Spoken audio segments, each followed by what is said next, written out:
ঈশ্বরের কাছে ক্ষমা প্রার্থী। আমরা যে আলোচনায় ছিলাম তার কাছে একটু ফিরে যাই। এখন তো ঈশোপনিষদের আলোচনা হচ্ছে। মুখ্য বিষয় আপাতত যোগবাহ ভাব, জলরাশি, অর্থাৎ ট্রানজিশনাল থট, ওয়াটার।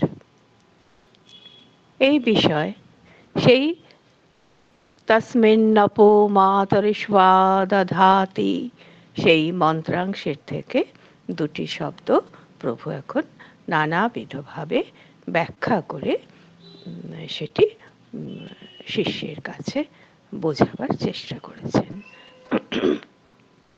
যে অংশটি আমরা আমাদের সাধ্যমতো পাঠ করতে পেরেছিলাম, সেখানে বলা হয়েছিল চিতের 7টি উপাদান বিশ্বে কাজ করে।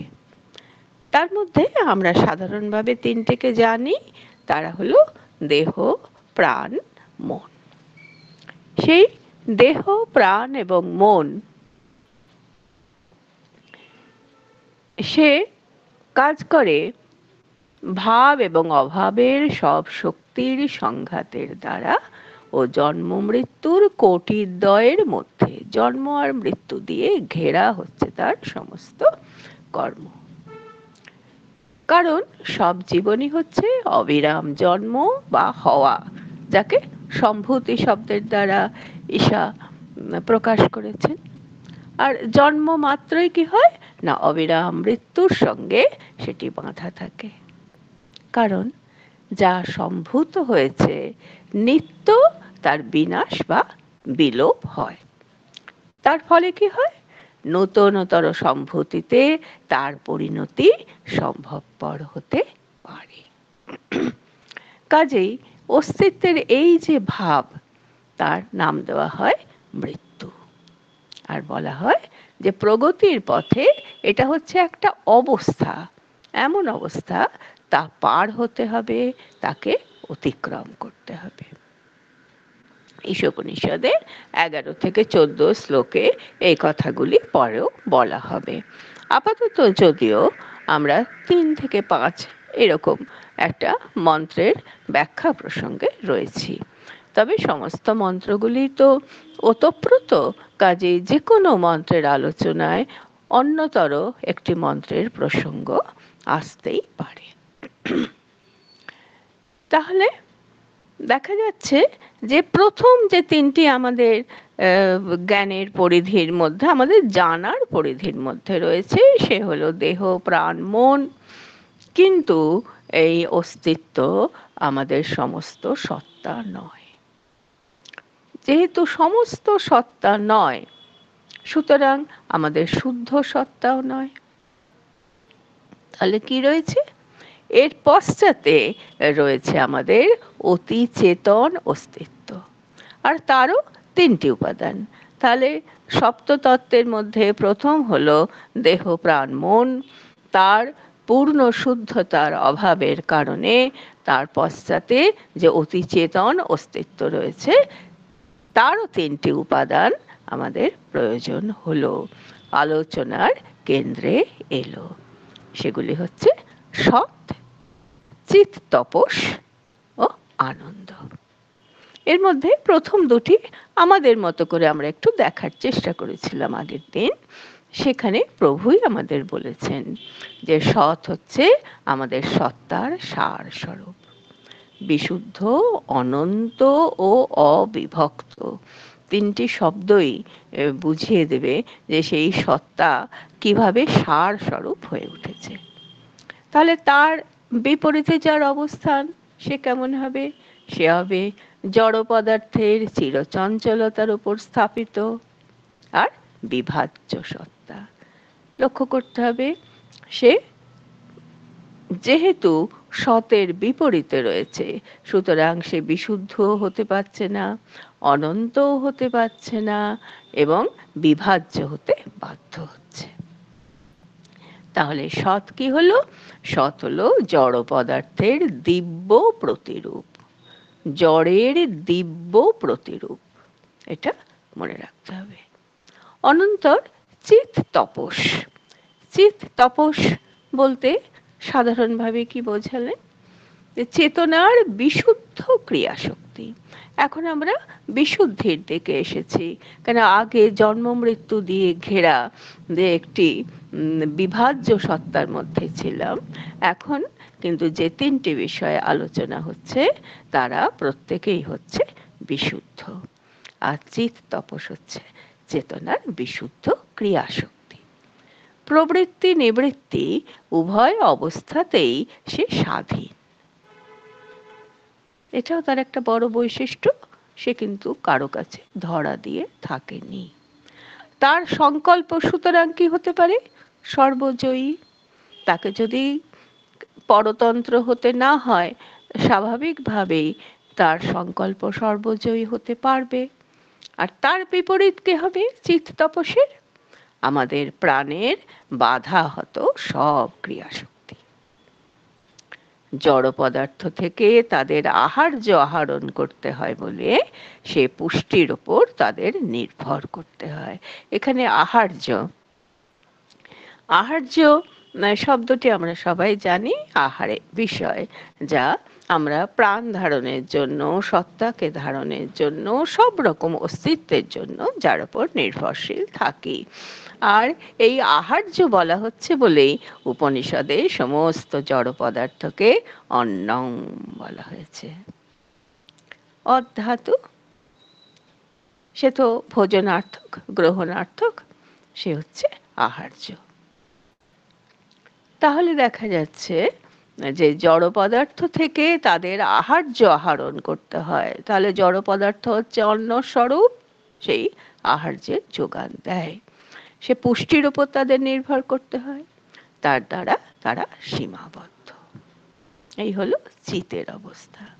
আর তপস হলো এই নিম্নতর স্নায়বিক বা জৈব শক্তির দিব্য প্রতিরূপ।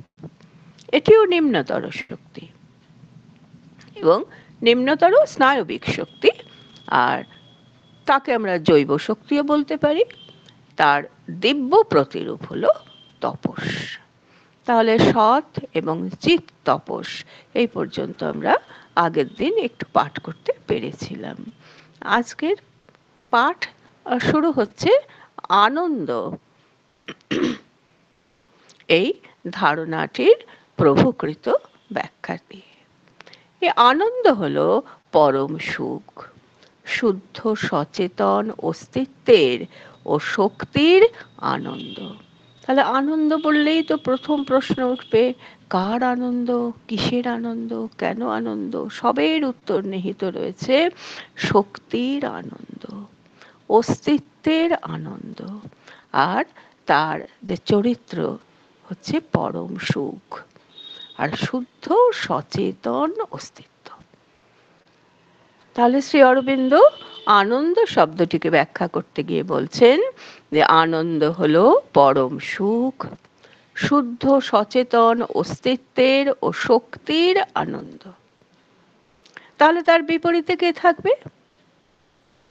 তার বিপরীত হলো সংবেদন ও ভাবাবেগময় জীবন। আনন্দ যদি পরম সুখ হয়, শুদ্ধ সচেতন অস্তিত্বের আনন্দ হয়, শক্তির আনন্দ হয়, তাহলে তার বিপরীতে অবস্থান তো করতেই হবে সংবেদন ও ভাবাবেগময় জীবনকে, যা প্রাণ ও জড়ের বাহ্য সম্পর্কের খেলার পুতুল। সেখানেই হচ্ছে তার সীমাবদ্ধতা। আর সেসবের ইতিবাচক ও নেতিবাচক প্রতিক্রিয়ার সুখ দুঃখ হর্ষ বেদনার দাস। একদিকে আনন্দ হচ্ছে শক্তির আনন্দ, অস্তিত্বের আনন্দ, সে অস্তিত্ব শুদ্ধ সচেতন, সে হলো পরম সুখস্বরূপ। আর তার বিপরীতে যে রয়েছে সে কিন্তু হর্ষ বেদনার দাস, নেতিবাচক প্রতিক্রিয়ার সুখ দুঃখেরও দাস। শুধু নেতিবাচক নয়, ইতিবাচক প্রতিক্রিয়ারও সুখ দুঃখের দাস। সেই জন্যে খুব ছোট্ট করে সহজ করে বলেছেন প্রাণ ও জড়ের বাহ্য সংস্পর্শের খেলার পুতুল। আর তার বিপরীতে, অর্থাৎ সেই বিপরীতের বিপরীতে অর্থাৎ স্বরূপে এসে আনন্দ হলো নিম্নতর ভাবময় ও সংবেদী সত্তার দিব্য প্রতিরূপ। তাহলে লক্ষ্য করা যাক যে চিৎ তপস ছিল জৈব শক্তির দিব্য প্রতিরূপ, সৎ ছিল জড় পদার্থের, ছিল নয় আছে সেই স্বরূপেই, সৎ হলো জড় পদার্থের দিব্য প্রতিরূপ, আর আনন্দ হলো নিম্নতর ভাবময় ও সংবেদী সত্তার দিব্য প্রতিরূপ। দিব্য সচ্চিদানন্দের নিজস্ব এই ঊর্ধ্বতর অস্তিত্ব একীভূত ও সপ্রতিষ্ঠ, জন্ম মৃত্যুর দ্বৈত রূপের দ্বারা তা বিভ্রান্ত নয়। আর এইখানে প্রথম স্তরের সঙ্গে তার পার্থক্য হলো দেহ প্রাণ মন দিয়ে যে স্তর, সেই স্তরেতে কিন্তু জন্ম মৃত্যুর খেলা রয়েছে, জন্ম মৃত্যুর দ্বারা সীমায়িত রয়েছে সেই সত্তা, কিন্তু এখানে সেটি হচ্ছে না। দিব্য সচ্চিদানন্দের সৎ চিৎ আনন্দ, সৎ চিৎ তপস আনন্দ, তিনটি বলা হয়েছে। দিব্য সচ্চিদানন্দের নিজস্ব এই ঊর্ধ্বতর অস্তিত্ব হচ্ছে একীভূত, তার মধ্যে কোনো বিভাজন থাকছে না, এবং সেটি স্বপ্রতিষ্ঠ, অপরের উপর সে নির্ভর করছে না। আর সব থেকে বড় কথা, জন্ম মৃত্যুর দ্বৈত রূপের দ্বারা সে বিভ্রান্ত হচ্ছে না। জন্ম মৃত্যুর কনসেপ্টটা যার থেকে চলে যাবে, সুতরাং তার নাম কি দেওয়া হবে? খুব সহজেই অমৃতং বা অমরত্ব।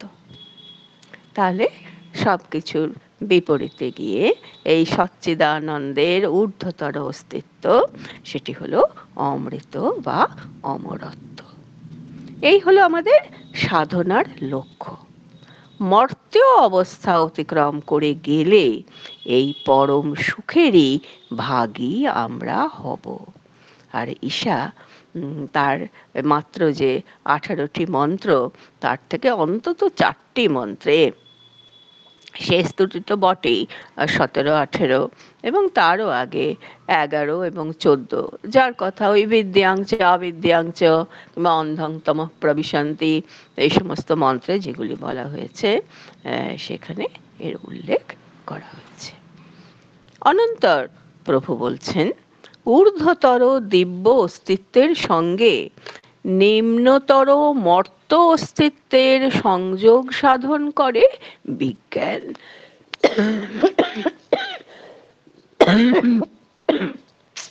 দুঃখিত। তাহলে ওই যে শুরুতে বলা হয়েছিল চিতের 7টি উপাদান বিশ্বে কাজ করে, তার মধ্যে 3 করে 2টি ভাগ করা হয়েছে, দেহ প্রাণ মন, সৎ চিৎ তপস আনন্দ। এরপরে বলছেন ঊর্ধ্বতর দিব্য অস্তিত্বের সঙ্গে নিম্নতর মর্ত অস্তিত্বের সংযোগ সাধন করে।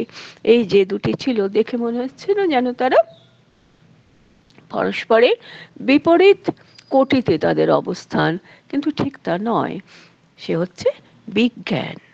এই বিজ্ঞান কারণময় ভাবনা বা অতিমানস জ্ঞান ইচ্ছা শক্তি। তাহলে এই বিজ্ঞান এ হলো কারণময় ভাবনা, বা একে আমরা অতিমানস জ্ঞান ইচ্ছা শক্তিও বলতে পারি।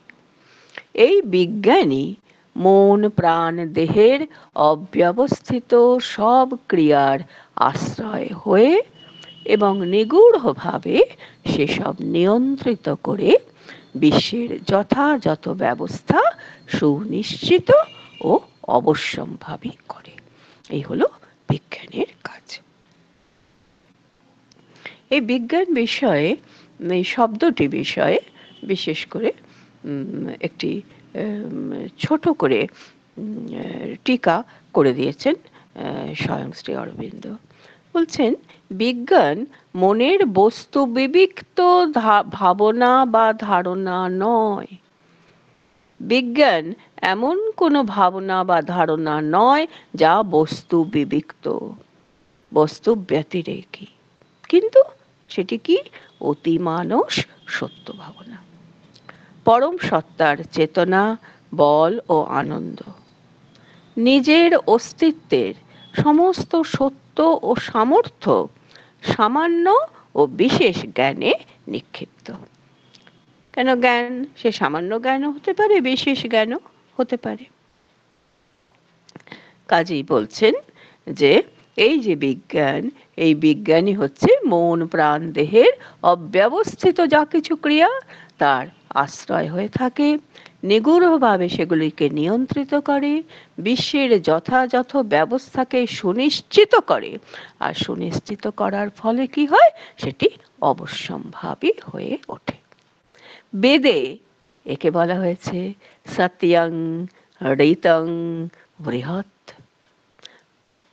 বিজ্ঞান সত্য। কেন? কারণ তা সব বস্তুর বাহ্য প্রতিভাস সহ এবং তা থেকে মুক্ত।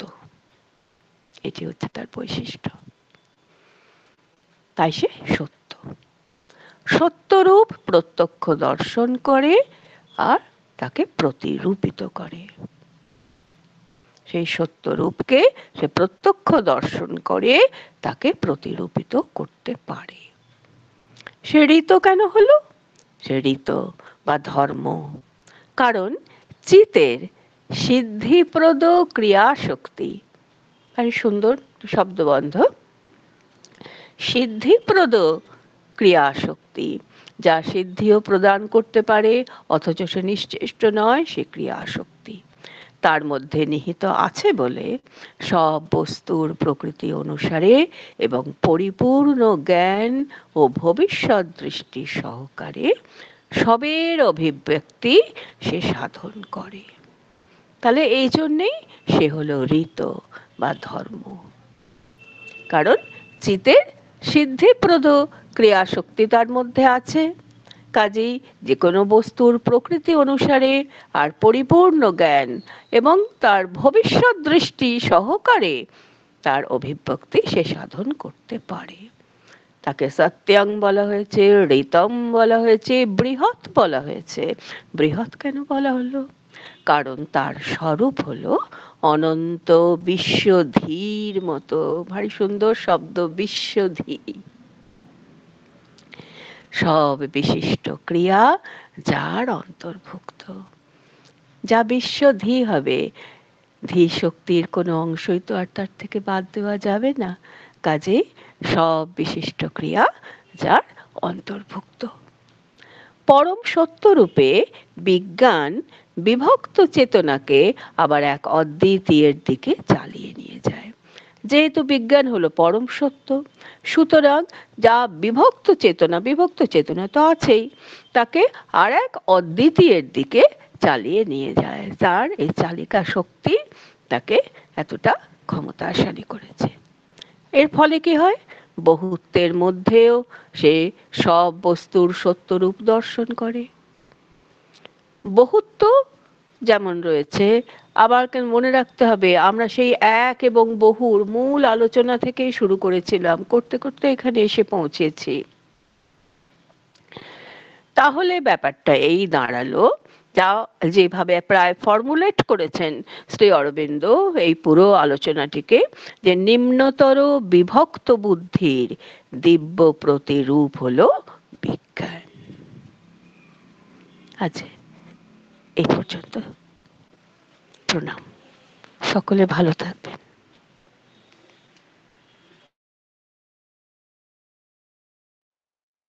জয়ন্তিকা মাসিমণি আছেন? আছি তো। যদি কেটে টেটে যায় আমি জানি না, মাঝে মাঝে খুব ডিস্টার্ব করে। ঠিক আছে। ওম শ্রী অরবিন্দ মীরা। আমি একটি লেটার্স অন যোগা থেকে একটি প্যারাগ্রাফ, যার বাংলা অনুবাদটি পড়ছি। মনের নিয়ন্ত্রণ বলতে তুমি কি বোঝো? চিন্তার উপর নিয়ন্ত্রণ অথবা আবেগ এবং ইন্দ্রিয়াবেগ নিয়ন্ত্রণ? পরেরটি মন দ্বারা নিয়ন্ত্রিত করা যেতে পারে, যদি মনের ইচ্ছা শক্তি যথেষ্ট থাকে, কিন্তু এই মনের নিয়ন্ত্রণ যোগ নয়। যৌগিক নিয়ন্ত্রণ দুটি উপায় একটির দ্বারা বা তাদের সংযোগের আসতে পারে। প্রথম, তোমার ভিতরকার সাক্ষী অন্তঃপুরুষকে মানসিক, প্রাণিক এবং শারীর প্রকৃতির গতিবৃদ্ধি এই জিনিসগুলো যার অন্তর্ভুক্ত থেকে পৃথক করতে হবে। সেগুলিকে দেখতে শেখা এবং শেষে অনুভব করা স্বয়ং তুমি হিসেবে নয়, আন্তর এবং আসল সত্তার একটি অংশ হিসেবে নয়, পরন্তু সেগুলি ঘটেছে উপরিভাগে এবং আন্তঃসত্তাকে অনুভব করা চিরশান্ত, নীরব এবং নিশ্চল হিসাবে। এই পৃথকীকরণ একবার হয়ে গেলে অভ্যেসের দ্বারা শেখ পুরুষের কার্যকরী নির্দেশ দিয়ে প্রকৃতির গতিবিধি বন্ধ করতে এবং সবকিছু যাতে নির্মূল করতে চাও তাদের সমর্থন দিতে অস্বীকার করে। প্রক্রিয়াটি দীর্ঘ এবং শ্রমসাধ্য এবং অন্তিম পূর্ণতা আসতে পারে একমাত্র দৃঢ় এবং অধ্যাবসায়ী অনুশীলন দ্বারা। দ্বিতীয়, তোমার নিজেকে খুলে ধরো ভাগবত শক্তির কাছে এবং এর হাতে সমস্ত কিছু ছেড়ে দাও। তোমার নিজেকে শুধু করতে হবে সেই সব কিছু যা তুমি মিথ্যা এবং সত্য ও তোমার ভিতরকার শুদ্ধতার পরিপন্থী বলে বোধ করো, সেগুলি বর্জন ও তাদের প্রতি অসম্মতি জ্ঞাপন। এটা তোমার সমস্যার উত্তর হিসেবে, কিন্তু আমি তোমাকে নির্দেশ দিতে পারি না বা কোনো সাধনায় বসাতে পারি না, যা আমি শুধু তাদের জন্যই করি যারা আমার যোগের পথে অন্তর থেকে ডাক পায়। তুমি যেমনটা ভাবছো সেরকম কোনো সীমিত উদ্দেশ্য নয়। মানসিক কর্ম এবং একই সঙ্গে সাধনা করা এত সহজ নয়, কারণ মনের দ্বারাই সাধনা করা হয়। মন এবং সেই সাথে শরীর থেকে যদি কেউ সরে আসতে এবং আন্তঃপুরুষ চেতনায় বাস করতে পারে তবেই এটা সম্ভব। জয় মা, জয় শ্রী অরবিন্দ।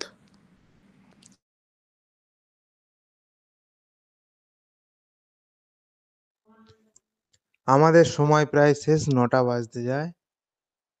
মা ও পরম প্রভুকে প্রণাম জানাই, ধন্যবাদ জানাই যারা এই পাঠচক্রে প্রত্যক্ষ এবং পরোক্ষভাবে অংশগ্রহণ করলেন। প্রত্যেককে ধন্যবাদ জানিয়ে এবং শুভরাত্রি জানিয়ে মায়ের কাছে কামনা করি সবাই ভালো থাকুন, সুস্থ থাকুন, এই প্রার্থনা জানিয়ে আজকে আমাদের পাঠচক্রে এখানেই বিরতি টানছি। জয় মা, জয় শ্রী অরবিন্দ।